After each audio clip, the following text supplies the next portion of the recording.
Hello, I'm Dr. Sri Banerjee, certified astrologer, and in this segment, I'm going to be going over the full moon that is about to take place on August 19th.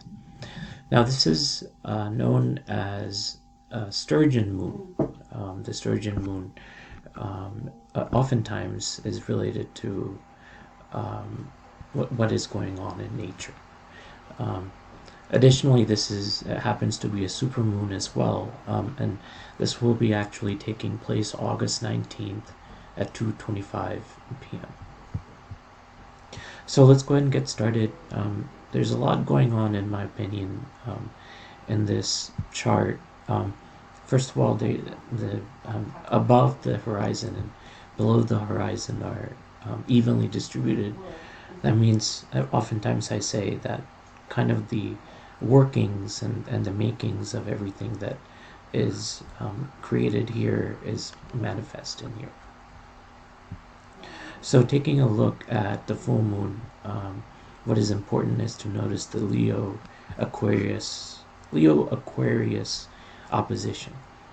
So Leo is very earthy, although the sign is fire sign. Usually the lion represents Leo. And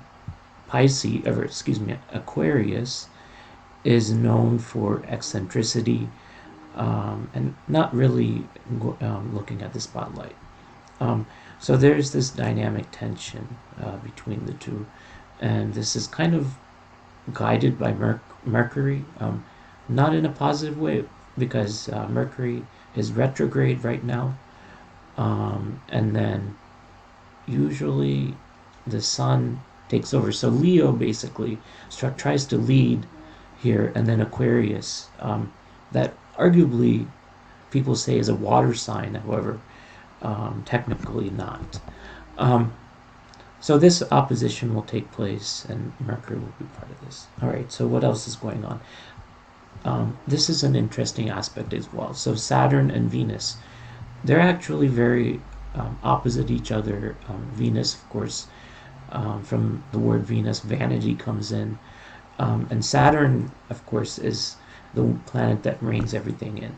So this is kind of this opposition going on between, and this is, again, a cardinal house actually aspecting conjunct a cardinal house. So you can look at the fourth house at the very foundation, and then look at the 10th house.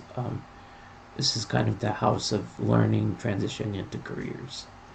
So I'm kind of giving you the personal interpretation of all of these Sagittarius ascendant. However, I think on a global scale, this is important as well, because there's people and countries that are kind of gearing towards authoritarianism, and typically Sagittarius I attribute to that. Sagittarius happens to be kind of not as proud as Leo, but is represented by centaurs.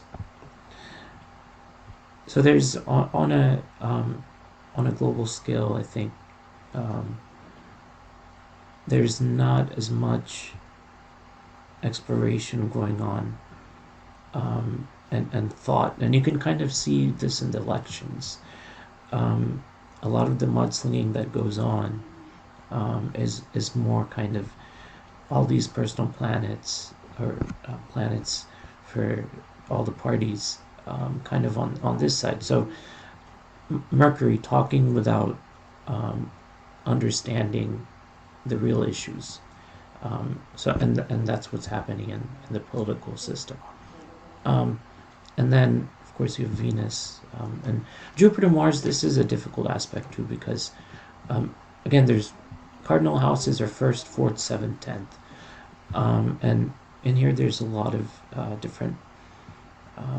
So Mars is an igniter, catalyst, and Jupiter enhances that. So this is not a very favorable aspect to have here.